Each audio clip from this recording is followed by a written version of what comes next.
नगर परिषद सार्वत्रिक निवडणूक 2025 हा प्रचाराचा अंतिम टप्पा आहे। आज आपण शहरातील प्रभाग क्रमांक 10 मध्ये आहोत। या प्रभाग क्रमांक 10 मध्ये म्हणजे नेहमीप्रमाणे शिवसेना विरुद्ध भाजप अशी या ठिकाणी लढत आहे।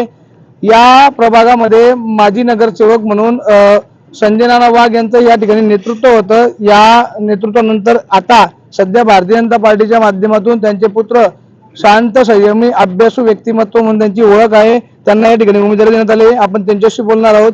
त्यांना मतदाराच्या पसंती देणार का, त्यांचे विजन काय, आपण या विविध विषयांची बातचीत करणार आहोत।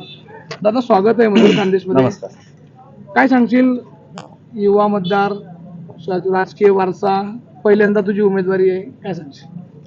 खरं तर मला स्वर्गवासी ओंकारप्पा वाघ यांचा मी नातू, दिलीप वाघ यांचा पुतण्या आणि नानासू संजय ओंकार वाघ यांचा मुलगा म्हणून मी आज इथे प्रभाग क्रमांक 10 मधून उमेदवारी अर्ज दाखल केलेला आहे। आणि वार्डात प्रभागात फिरत असताना तरुण मंडळीचा फार मोठा ते माझ्या पाठीमागे उभे आहेत आणि महिला वर्ग, माता भगिनी या देखील मला प्रोत्साहन देत आहेत की दादा तुम्ही उमेदवारी करा, कारण तुमच्याकडे बघून आम्हाला एक नवीन हे दिसतंय, आशेचं किरण दिसतंय। या प्रभागामध्ये आपली लढत शिवसेनेच्या जे उमेदवार आहेत दादू वकील, ते तुमची लढत आहे। तुम्ही ते लढतीकडे कसं बघा?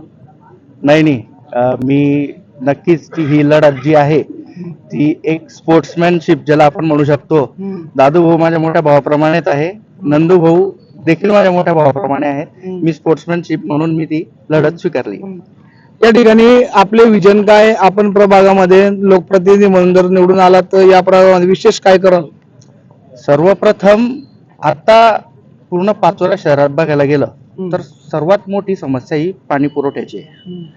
पाणी पुरवठा होतो म्हणजे 8 दिवसांनी होतो, 10 दिवसांनी होतो, कधी 12 दिवसांनी होतो। सर्वप्रथम पाण्याचं शेड्यूल नाही आहे आणि त्या अनुषंगाने आम्ही अशी स्ट्रॅटेजी आम्ही सत्तेत आल्यानंतर करणार आहोत की 1 दिवसाआड पाणी देण्याचा आम्ही पण आपल्याकडे मतदान होण्यासाठी अजून अधिक काय प्रयत्न करणार? बघा, आता सगळीकडे पूर्ण जगात ऑनलाईनचं फार मोठं प्रमाणात हे होत आहे। तर माझे जे तरुण मित्र आहेत, माझ्यापेक्षा लहान असतील, मोठे असतील, बरोबरीचे असतील, यांच्यासाठी मी ई-लायब्ररी करण्याचा माझा मानस आहे, प्रयत्न करणार आहे। मी ई-लायब्ररी नगरपालिकेच्या माध्यमातून जन्म दाखला, मृत्यू दाखला, जवळपास आपण 70 ते 80% नगरपालिका ही ऑनलाईन करण्याचा माझा मानस आहे, प्रयत्न आहे। या ठिकाणी त्यांचे सहकारी आहेत राहुल जैन, आपण त्यांच्याशी बोलणार ते का म्हणून यांच्या सोबत आहेत। राहुल दादा स्वागत आहे। त्यांना भाजपने उमेदवारी दिली, यांच्या सोबत आहेत तुम्ही? सोबत आहेत ना। भाजपचं आज म्हणजे 15 वर्ष म्हणजे 36 सभासद आहे आणि यावेळेस भाजपचा तमचिन्ह मिळालं आहे। सर्वात मोठा महत्वाचा विषय हा आहे, त्याच्यामुळे जरा अजून जोरात आलेलो आहे। दादांचा विजय निश्चित आहे मग 100%। या ठिकाणी प्रभाग 10 मध्ये नानासाहेब संजय वाघ यांच्या विकासाचा वारसा चालवणार व्यक्तिमत्व आणि उमद व्यक्तिमत्व, तरुण व्यक्तिमत्व, युवा उद्योजक श्री सूरज वाघ हे या ठिकाणी नेतृत्व करत आहेत। आणि नानासाहेबांनी आमच्या वार्डामध्ये केलेली जी काही कामं आहेत आतापर्यंत, या मतदार संघाला किंवा त्या वार्डाला दिलेली जी काही सेवा आहे त्या सेवेच्या जोरावर आणि नव आणि उमद असं व्यक्तिमत्व असल्या कारणाने युवा पिढीतून, या तरुण वर्गातून उत्स्फूर्त असा प्रतिसाद सूरज दादांना त्या ठिकाणी मिळतोय आणि चांगल्या पद्धतीचं काम त्यांच्या हातून घडेल असा विश्वास आमच्या सर्व मतदारसंघाला आहे, वार्डाला आहे असं दिसून येत आहे।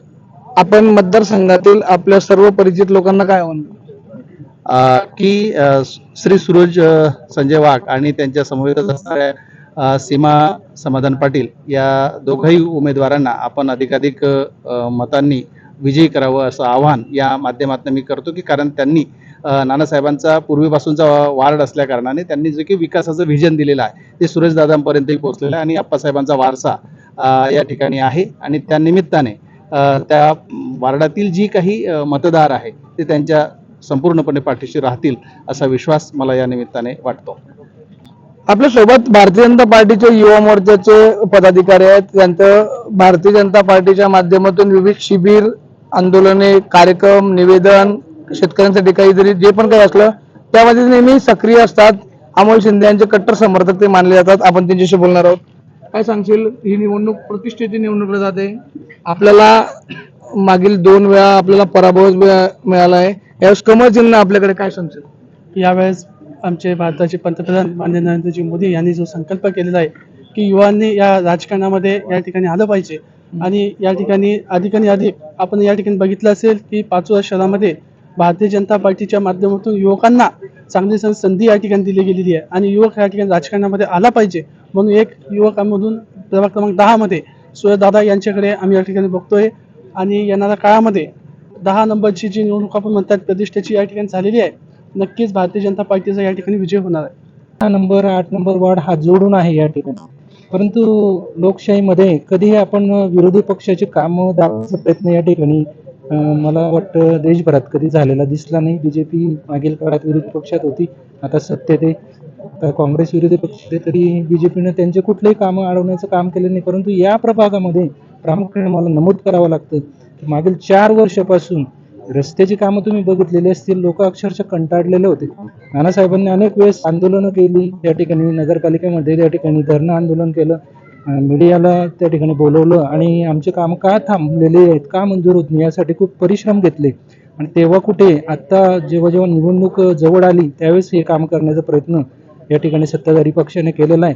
असं व्हायला नको होतं. लोकांचं हे लक्षात आलेलं आहे की खरा जो नगरसेवक आहे त्याला तळमळ आहे की लोकांना कुठल्याही प्रकारचं पाणी असेल, रस्ते असेल, वीज असेल किंवा इतर ज्या समस्या असतील याची जाणीव ठेवणारा आमचा नेता आहे. त्यांनी लढून ही कामं त्या ठिकाणी करून घेतलेली.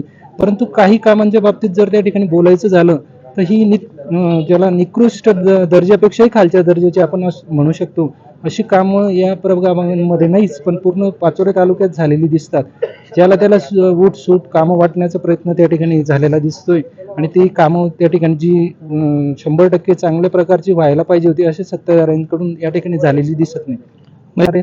आमच्या नगराध्यक्ष पदाचे उमेदवार आदरणीय सुचिताताईसह पूर्ण आमचं जे पॅनल आहे, आदरणीय सुरेशदादा असतील, सीमाताई असतील, यांना भरघोस मतांनी लोक निवडून देतील याची खात्री मला आहे. येत्या 2 तारखेला या ठिकाणी मतदान प्रक्रिया पार पडणार आहे. गटर, वॉटर मीटर या समस्या आहेत, गल्लीतल्या समस्या आहेत, दिल्लीतल्या समस्या नाहीत.